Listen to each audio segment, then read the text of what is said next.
हूँ कि ज़िंदगी में एक बात तय कर लें कि जब नेकी का कोई काम करेंगे तो अपनी अकल से नेकी का काम न करें। नेकी वही नेकी कहलाती है जिसका हुक्म अल्लाह ने दिया हो, रसूल अकरम ने फरमाया हो या किया हो और सहाबा की ज़िंदगी में उसका मामूल रहा हो। इसी का नाम नेकी है। हमको ये काम, जब आप किसी से तीजा के बारे में, फातिहा के बारे में बात करते हैं, अगर वो जवाब में ये बात कहे कि अच्छा अगर कर लिया तो इसमें नुकसान क्या है, इसका मतलब इसके पास दलील मौजूद नहीं है। दूसरा जवाब अगर वो ये दे कि अच्छा हमने तीजा कर लिया, कहीं मना है क्या, अच्छा कहीं मना है कि पाखाना ना खाओ, ये भी तो नहीं मना है। ये कौन सा उसूल है कि जो मना होगा वही काम नहीं करेंगे। नेकी करने में ये उसूल बना लें, जो हुक्म होगा वो करेंगे, उसी का नाम नेकी है। बकिया कोई चीज़ नेकी नहीं कहलाती है। ये ज़िंदगी में अगर आपने नहीं फिक्स किया तो यकीनी बात है कि फिर जितनी खुराफात, शिर्क और बिदअत है वो ज़िंदगी में हमेशा रहेंगी। और कभी भी याद रखें कि तीजा 40वां चहल्लुम करने वाला कभी भी तौबा नहीं करता है, क्योंकि उसने नेकी समझकर ये काम किया है। और जो आदमी नेकी समझकर कोई काम करता है तो ज़िंदगी में कभी भी जो है उससे तौबा नहीं करता है। अभी हमने मगरिब की नमाज़ पढ़ी है। मगरिब की नमाज़ पढ़ने के बाद मैं बैठ करके तौबा क्यों करूँगा अल्लाह से कि अल्लाह मुझसे गलती हो गई, मुझे माफ़ कर दो, क्यों मैं कहूँगा?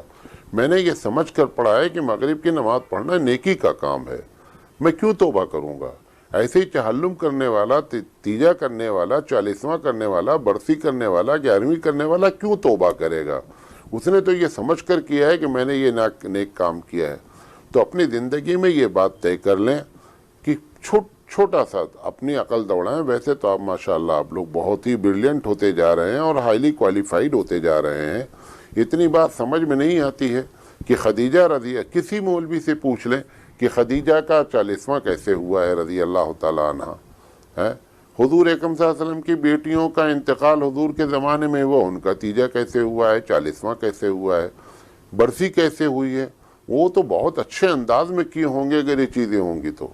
सबसे पहली चीज़ ये ज़िंदगी में तय करें। नंबर 2, इत्तेफाक ऐसा है, बल्कि हुस्न इत्तेफाक है कि ये 40वां, बरसी, तीजा, चहल्लुम, ये कोई भी अरबी लफ्ज़ नहीं है, कोई भी अरबी लफ्ज़ नहीं। अच्छा अरबी लफ्ज़ तो बहुत से नहीं है, लेकिन इसकी अरबी भी मौजूद नहीं है। आप किसी मौलवी से पूछ लीजिए कि आप जो है ना वो चहल्लुम की अरबी बता दीजिए, कहाँ से लाएगा? रसूल अरबी हैं, उनकी ज़बान अरबी है। अगर वो इन चीज़ों को किए होते तो अरबी लफ्ज़ मौजूद होता। ये आपको लॉजिक पेश कर रहा हूँ। थोड़ा से भी अगर बुद्धि अल्लाह ने दिया है तो उसको इस्तेमाल करने की कोशिश करें और खुदा का खौफ खाएं कि अल्लाह के रसूल सल्लल्लाहु अलैहि वसल्लम ने यही तो फरमाया है कि हौज़े कौसर पर उन्हीं लोगों को वापस किया जाएगा जो वज़ू करते होंगे, देखने भी उम्मत मोहम्मदी होंगे, लेकिन हुजूर फरमाएंगे सोकन सोकन लिमन गय्यर बाद दीनी, कि लोगों मेरे यहाँ से दूर हो जाओ क्योंकि तुमने मेरे चले आने के बाद मेरे दीन को तब्दील किया। ये दीन को तब्दील करने की बात है कि अकल में ना आने वाली चीज़ कि जो लफ्ज़ अरबी नहीं है। तीजा तो संस्कृत लफ्ज़ है, बरसी जो है वो हिंदी लफ्ज़ है, चहल्लुम जो है वो फ़ारसी लफ्ज़ है, 40वां जो है वो फ़ारसी लफ्ज़, कोई अरबी लफ्ज़ नहीं है और इसकी अरबी भी नहीं बता सकते। ठीक है, हम ईद को ईद कहते हैं, हालांकि ईद भी अरबी लफ्ज़ नहीं है, लेकिन उसकी अरबी मौजूद है, ईद उल फित्र। हम बकरीद कहते हैं उर्दू वाले, बकरीद की अरबी भी मौजूद है, ईद उल अज़हा। लेकिन ये इन लफ्ज़ों की तो अरबी ही नहीं मौजूद है। जैसे कूड़ा आप करते हैं, कूड़ा की भी कोई अरबी मौजूद नहीं है। आप 11वीं करते हैं, 11वीं की कोई अरबी मौजूद नहीं है। चाहे जो आप लुगत की किताब उठा लीजिए, जो बड़ी से बड़ी किताब है कि साहब 11वीं को कूड़े को अरबी में क्या कहते हैं, कोई, क्योंकि कूड़ा रसूल अरबी ने बताया होता तो अरबी होती। ये दूसरी बात करना चाहते थे। तीसरी बात अकली लिहाज से कि एक आदमी के घर में इंतकाल हुआ है, आज तीसरा दिन है। आप बताइए कि ये खाने के लिए देग चढ़ाना, खाना खिलाना ये खुशी का मौका होता है या गमी के मौके पे खाना खिलाया जाता है? इसमें भी थोड़ी सी अल्लाह ताला ने अगर अकल दी है, अकल में अगर जो है कुछ दूसरा नहीं भरा हुआ है, अकल ही है, تو اس میں تھوڑا سے غور کریں کہ آخر یہ کون سا خوشی کا مقام ہے کہ گھروں پر دیکھ چلے لوگ نئے کپڑے پہن کر کے آمیں اور تمہارے یہاں ڈکار لے کر کے ٹھونستے ہوئے چلے جائیں۔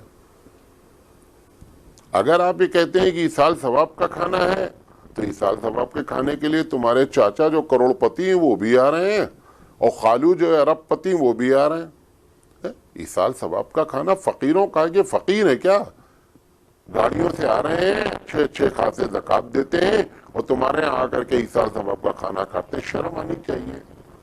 یہ دوسری بنیادی وجہ ہے عقل میں کہ ایصال ثواب کا بھی کھانا ہے تو امیر کیوں کھا رہے ہیں، گھر کے لوگ کیوں کھا رہے ہیں؟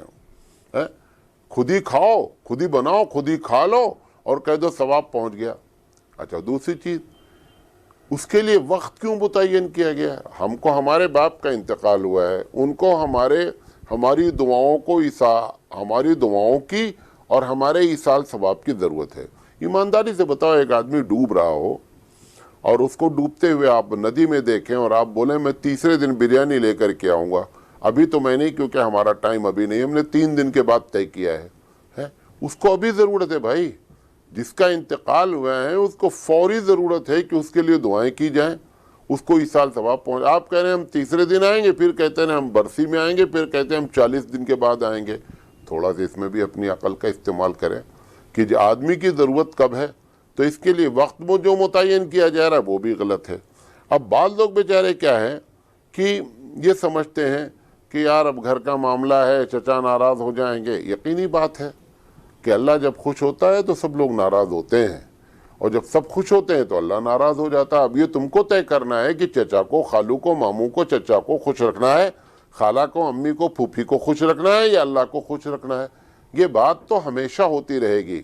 اسی لیے حضور اکرم صلی اللہ علیہ وسلم نے جب سب سے پہلے لوگوں کو اسلام قبول کرایا، مدینے والوں کو، تو اس میں ایک سوال یہ بھی پوچھا کہ آپ مجھ کو میرے ہاتھ پہ بیعت کر رہے ہیں، آپ کیا اس بات کا حوصلہ رکھتے ہیں کہ ملامت کرنے والے تم کو خوب ملامت کریں گے، جیسے آج کرتے ہیں، چچا ناراض ہو جائیں گے، دشمن ہو جائیں گے، پھوپھا ناراض ہو جائیں گے، ماموں ناراض ہو جائیں گے کہ ہمارے یہاں آیا نہیں۔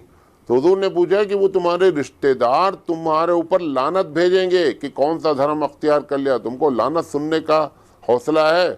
انہوں نے فرمایا کہ میں حوصلہ رکھتا ہوں، آپ کا دین سچا ہے، ہم سچے کے مقابلے میں گالیاں سننے کے لیے تیار ہیں۔ لہذا یہ اگر یہ سمجھ کر کے کہ نانا ناراض ہو جائیں گے، کوئی بھی ناراض ہونے دو، کسی کے ناراض ہونے سے کچھ، سب ناراض ہونے کے بعد ایک دن خوش ہوئے۔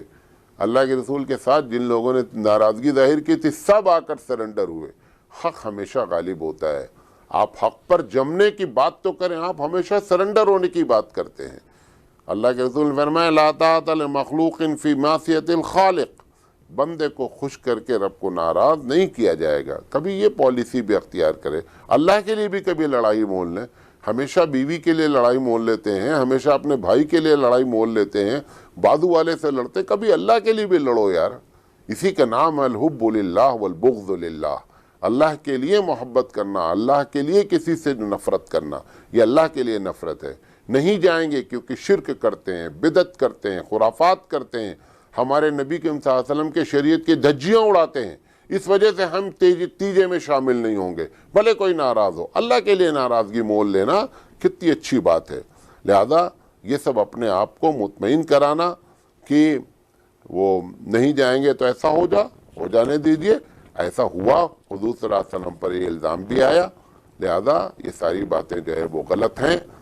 ہاں ایصال ثواب ایک الگ ٹاپک ہے، ایصال ثواب جتنا بھی آپ کر سکتے کریں، نہ اس کو وقت متعین کریں، نہ اس کا اعلان کرنے کی ضرورت ہے، نہ اس کے لیے اجتماع کی ضرورت ہے، کوئی بھی چیز شریعت سے ثابت نہیں ہے۔ اللہ تعالیٰ سے دعا ہے کہ اللہ تعالیٰ کہنے سے زیادہ عمل کرنے کی توفیق عطا فرمائے۔